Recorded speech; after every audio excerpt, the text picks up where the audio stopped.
Bienvenidas y bienvenidos a un nuevo capítulo de Hablemos en Serio de Litigación. Venimos con una serie de videos sobre el procedimiento de impugnación de credibilidad. En la última ocasión respondimos 5 preguntas generales acerca de básicamente en qué consistía, con qué tipo de evidencia se podría desplegar el procedimiento y en general todas aquellas preguntas de carácter más abstracto que normalmente generan muchas dudas. Hoy vamos a ir directamente al procedimiento, al paso a paso, pero debo hacer una salvedad. De lo que vamos a hablar hoy es del procedimiento para impugnar la credibilidad de los testigos. Cuidado, cuando presentan inconsistencias y esas inconsistencias quedan reflejadas en declaraciones previas que rindieron por escrito o que quedaron registradas por escrito. Esto es importante porque más adelante vamos a ver que el procedimiento varía si lo que utilizo como evidencia de respaldo no es una declaración previa, sino es una prueba de refutación, pero el procedimiento también varía si lo que utilizo como respaldo es una declaración previa, pero la finalidad del procedimiento de impugnación, por ejemplo, no son las inconsistencias, sino son las omisiones, es la parcialidad, es el carácter mendaz o cualquiera de las demás finalidades que puede llegar a revestir el contrainterrogatorio o frente a las cuales se puede llegar a enfocar el contrainterrogatorio. Hoy nos quedamos con estas inconsistencias que se acrediten con declaraciones previas que quedaron registradas por escrito. Dicho esto, debemos tener en cuenta 2 presupuestos fundamentales para que el procedimiento surta efectos relevantes, para que el procedimiento en realidad levante o muestre algún tipo de problema de fiabilidad del testigo. La primera de ellas o el primero de ellos es de carácter formal. Tiene que ver con el hecho de que la declaración previa tiene que haber sido objeto de descubrimiento, esto es, debemos haberla entregado en el momento en el que todas las demás evidencias debían ser trasladadas a nuestra contraparte. Y en segundo lugar, a que no debemos llevar a cabo una solicitud en la audiencia preparatoria o en la audiencia de preparación de juicio oral, dependiendo del país en el que nos encontremos, diciéndole al juez que las declaraciones previas las vamos a utilizar para impugnar credibilidad o para refrescar memoria al testigo. Es una práctica que se ve con mucha frecuencia, pero es una práctica equivocada sencillamente porque yo en la audiencia de preparación del juicio oral o en la audiencia preparatoria todavía no sé si va a resultar necesario o no ponerle al testigo a leer o impugnar al testigo con una u otra parte de una u otra declaración. Todavía no sé nada al respecto. Por eso lo único que se exige es el descubrimiento. En la sentencia que les vamos a dejar acá, la Corte Suprema de Justicia ya se ocupó otra vez del asunto, dejó suficientemente claro que no tenemos que llevar a cabo ninguna solicitud diciéndole al juez estas declaraciones van a ser utilizadas para impugnar credibilidad ni para refrescar memoria. Bastará sencillamente con que las incorporemos dentro del descubrimiento probatorio para cumplir con aquellos derivados del principio de lealtad procesal. Ahora viene la advertencia sustancial. Cuando yo estoy a punto de impugnar la credibilidad de un testigo porque presenta variaciones o alteraciones, inconsistencias en su relato, debo ser capaz de dejar de lado la tentación de contrainterrogar por cualquier inconsistencia que el testigo presente y únicamente quedarme y únicamente exponer aquellas que resulten verdaderamente relevantes, aquellas que recaigan sobre un aspecto central del debate, un aspecto que verdaderamente justifique el hecho de que yo vaya a presentar un contrainterrogatorio sobre el punto. Esto también se ve todos los días. Un abogado está haciendo muy mal su trabajo si en el contrainterrogatorio lo único que hace es mostrarle al juez que existen ligeras discrepancias, ligeras alteraciones sobre aspectos que no tienen nada que ver con el fondo de la discusión. Muchas veces uno ve a los abogados gastando tiempo, quebrándose la espalda, contrainterrogando al testigo, buscando mostrar una supuesta contradicción sobre la hora exacta en la que ocurrió el delito. Y la hora en la que ocurrió, si es una o es otra, no genera ninguna consecuencia respecto del resultado del debate. Yo creo que hay una muy buena fórmula para intentar determinar cuándo es que vale la pena incluir esas inconsistencias, cuándo es que son verdaderamente relevantes, y es desde antes preguntarnos qué le vamos a decir al juez en los alegatos de conclusión sobre esa contradicción. Yo creo que ningún abogado medianamente razonable iría ante un juez de la República a decirle: su señoría, es que ese es un testigo con muchísimos problemas de fiabilidad, porque en su primera declaración, la de hace 5 años, dijo que los hechos ocurrieron a las 8 de la noche y en la actual está diciendo que ocurrieron pasadas las 8 de la noche. Si entre las 8 y las 8:30 o las 8 y pasadas las 8 no sucedió nada relevante, no hay ningún elemento que le permita desarrollar al abogado un aspecto de su teoría del caso que pueda incidir en el resultado del juicio, no tiene sentido que el abogado esté contrainterrogando buscando mostrar esa inconsistencia que, lejos de un problema de fiabilidad, cuando son mínimas y cuando recaen sobre aspectos accesorios o sobre aspectos satelitales, se explicarán sencillamente por el paso del tiempo y cómo éste afecta a la memoria. Luego vamos a quedarnos únicamente con las centrales, únicamente con las verdaderamente importantes, únicamente con aquellas contradicciones que de verdad pueden llegar a reflejar un problema de fiabilidad en el testigo.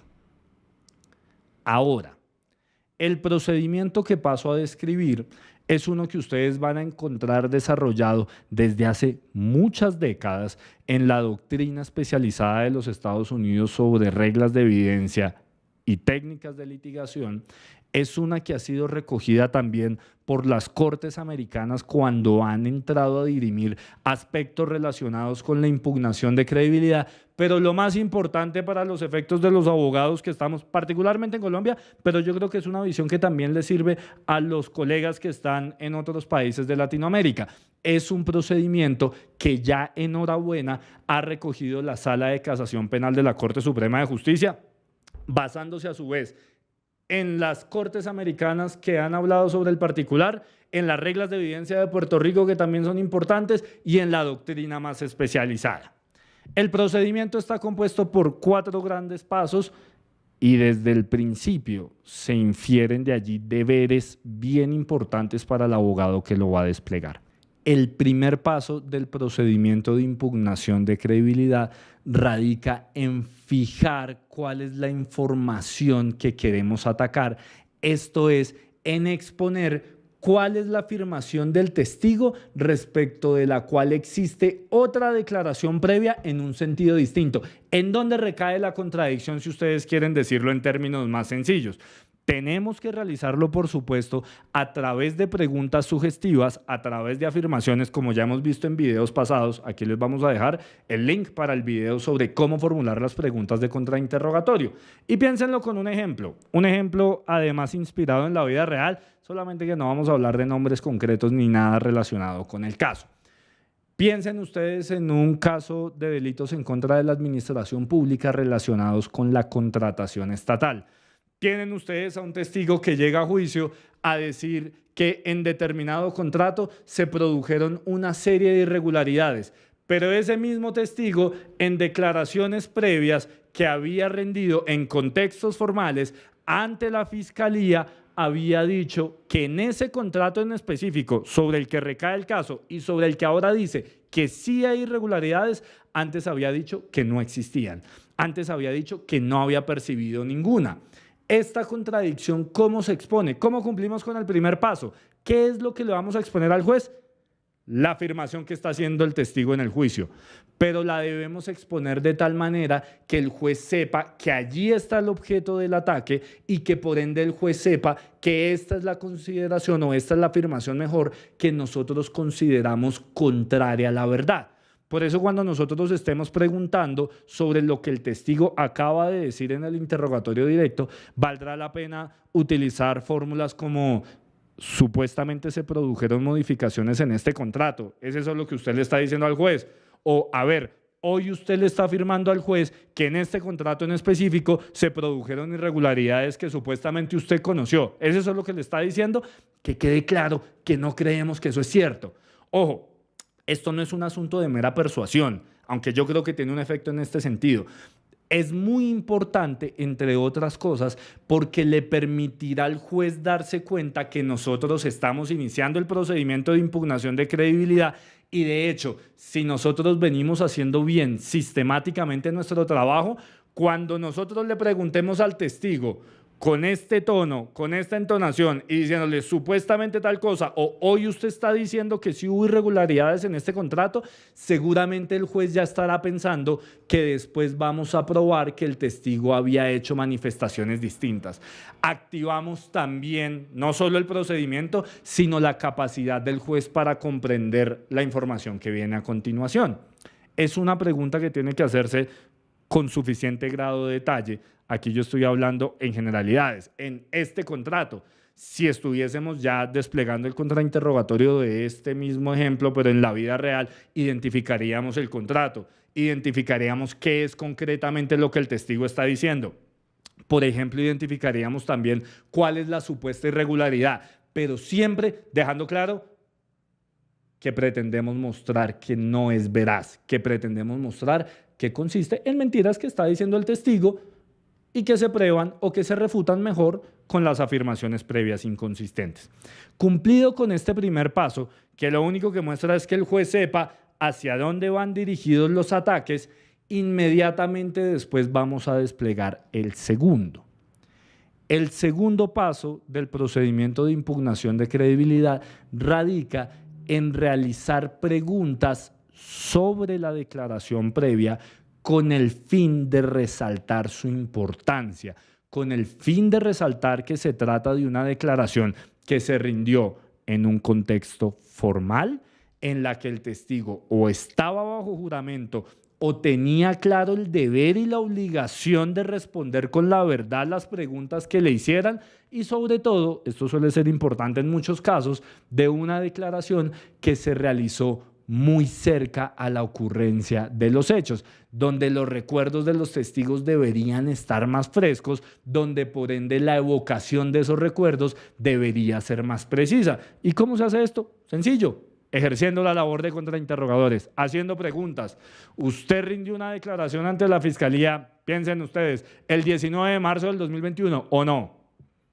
Esa es una declaración que usted rindió, de hecho, en el mismo lugar en el que ocurrió los eventos de los que aquí ha estado narrando, de los que aquí ha estado hablando. ¿Esto es así? Ya fijamos la fecha, ya fijamos el lugar. Fue una declaración que le tomó el investigador del caso tan pronto como llegó al lugar de los hechos. Ya fijamos quién se lo tomó. Fue una declaración que le tomaron bajo juramento. ¿O a usted le informaron que estaba bajo la gravedad del juramento cuando le tomaron esa declaración o no? Lo que veníamos hablando entonces de lugar, fecha, autoridad y juramento. Cuidado, porque estas preguntas podrían parecer formales, pero en cambio tienen efectos sustanciales muy significativos.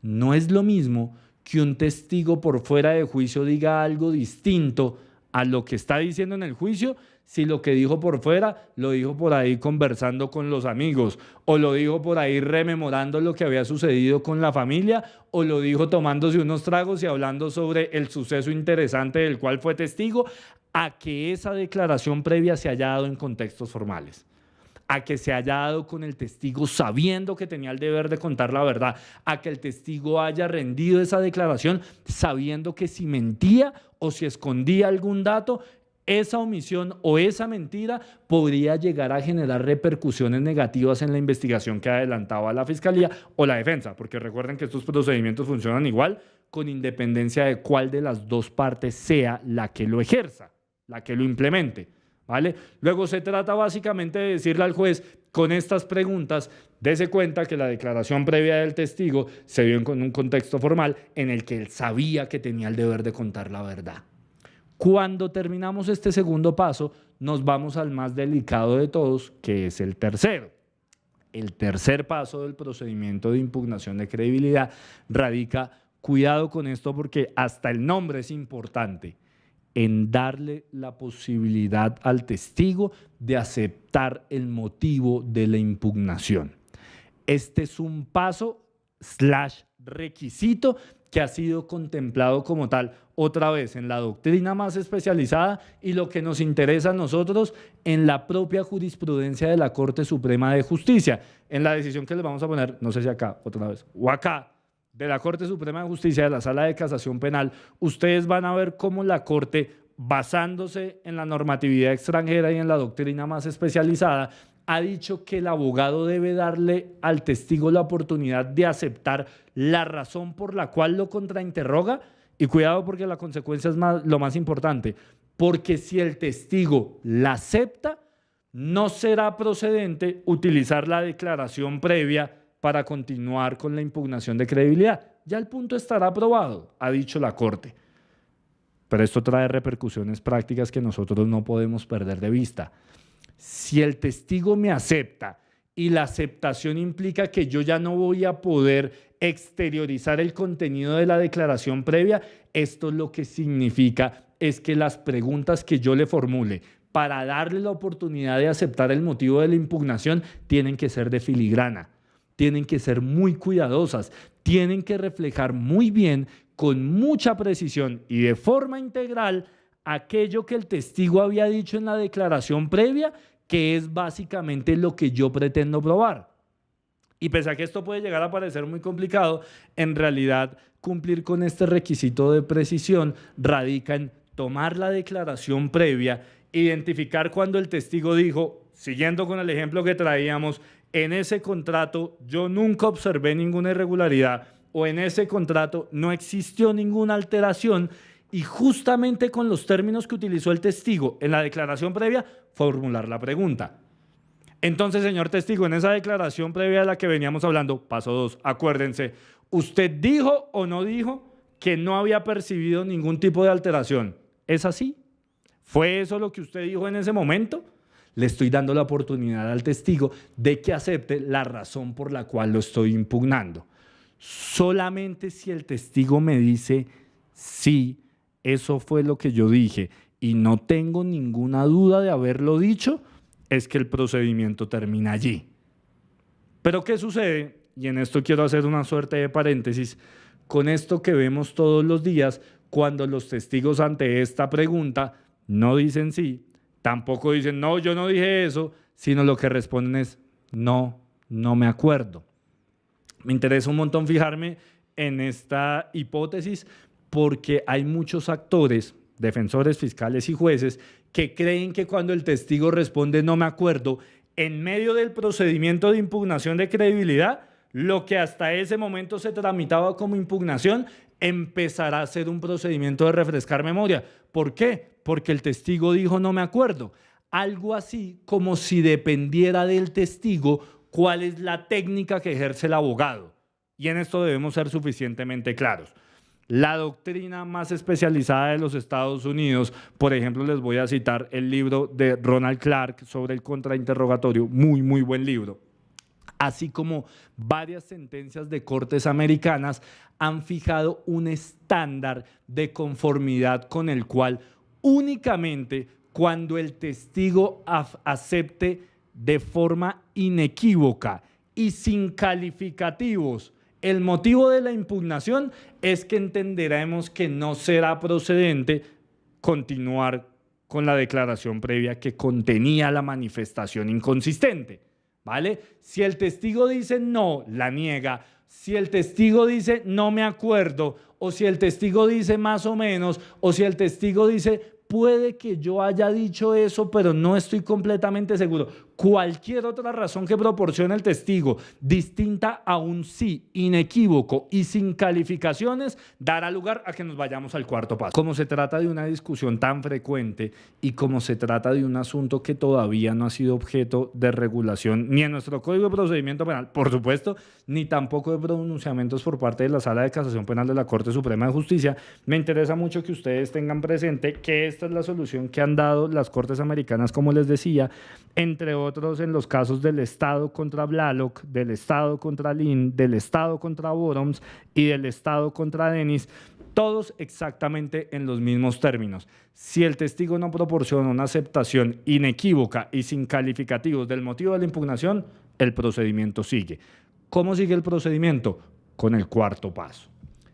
El cuarto paso del procedimiento de impugnación de credibilidad está dividido en dos grandes partes, una de carácter formal y otra de carácter sustancial.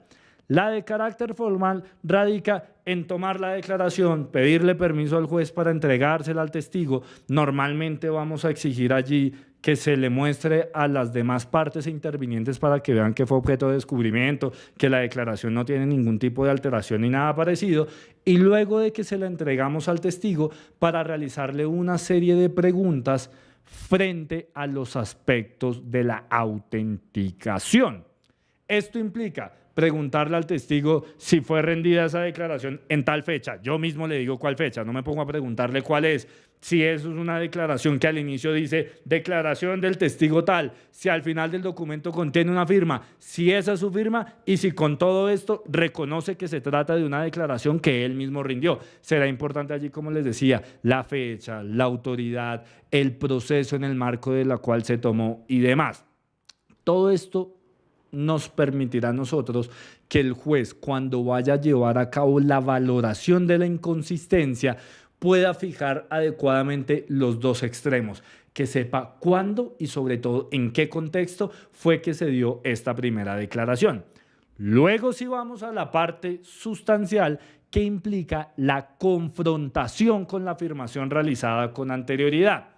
Allí ustedes encuentran que existen dos grandes opciones y a mí siempre me gusta dejar suficientemente claro que la doctrina norteamericana presenta de hecho un debate acerca de cuál de las dos es mejor.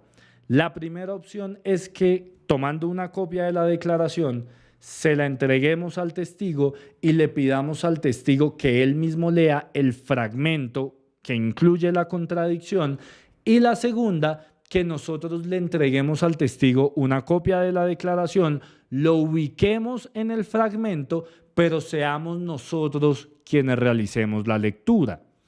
La primera opción tiene la desventaja de que el testigo bien puede cortar la lectura, bien puede realizar la lectura sin entonar las tildes, sin entonar las comas. Esto es muchas veces lecturas que dificultan la comprensión de la narración que estaba llevando a cabo el testigo, y tiene la desventaja de que se realiza con un testigo adverso. A mí me ha pasado que tengo al frente testigos que en el interrogatorio directo entendían todo a la perfección, que daban gala de tener un PhD y de ser personas con una capacidad intelectual muy importante, pero cuando llegaba la hora del contrainterrogatorio ya no entendían nada, y además de que ya no entendían nada, ni siquiera sabían leer. Cuando iban a leer las declaraciones previas con las que yo los impugnaba, las leían mal. Esa no es la idea del contrainterrogatorio, sobre todo cuando estamos buscando fluidez y sobre todo que el juez pueda comprender adecuadamente qué fue lo que el testigo dijo antes. Por eso, para mí, cuidado, pese a que hay autores que recomiendan más la primera, diciendo que generará más impacto porque saldrá de la propia boca del testigo la contradicción, yo siempre prefiero la segunda. Le entrego al testigo una copia de la declaración, le ubico en la parte en la que le voy a leer, le digo: testigo, yo voy a leer esa parte de la declaración. Cuando yo finalice, usted le confirma al juez si mi lectura se hizo de conformidad con la literalidad de lo que allá aparece, o si lo que yo leí, para ponerlo en otros términos, fue exactamente lo que contiene la declaración o no. Hago la lectura con la entonación que yo considere adecuada, haciendo las pausas que yo considere adecuadas, haciendo énfasis en la parte más específica de donde surge la contradicción. No presencié ninguna irregularidad. Eso es lo que dice allí, testigo, y cuando termine de leer le pido que confirme que lo que yo leí es justamente lo que dice el documento. Esta segunda opción es preferible, pero yo también estoy en el deber de advertirles que todavía hay algunos operadores del sistema que creen que no es legítima. Afortunadamente, otra vez, como en muchos de estos temas, la Sala de Casación Penal de la Corte Suprema de Justicia se ocupó del asunto y nos dejó claro a todos que bien puede leer la declaración previa al testigo, o bien puede ser el abogado o el fiscal quienes realicen esa lectura para materializar y culminar, para perfeccionar el procedimiento de impugnación de credibilidad. Esto lo encuentran otra vez en la sentencia que les vamos a dejar acá, cuya referencia bibliográfica completa se encuentra en la descripción del video. ¿Qué sucede cuando yo ya leo la parte de la declaración previa que contiene la contradicción? La leo siendo ese fragmento tan amplio que permita mostrar que no la estamos descontextualizando ni nada parecido. La leo de tal manera que ya la contradicción queda clara. Aquí, por regla general, se acaba el procedimiento. Por regla general no pregunto nada más, y lo que sí está clarísimo es que nunca pido explicaciones.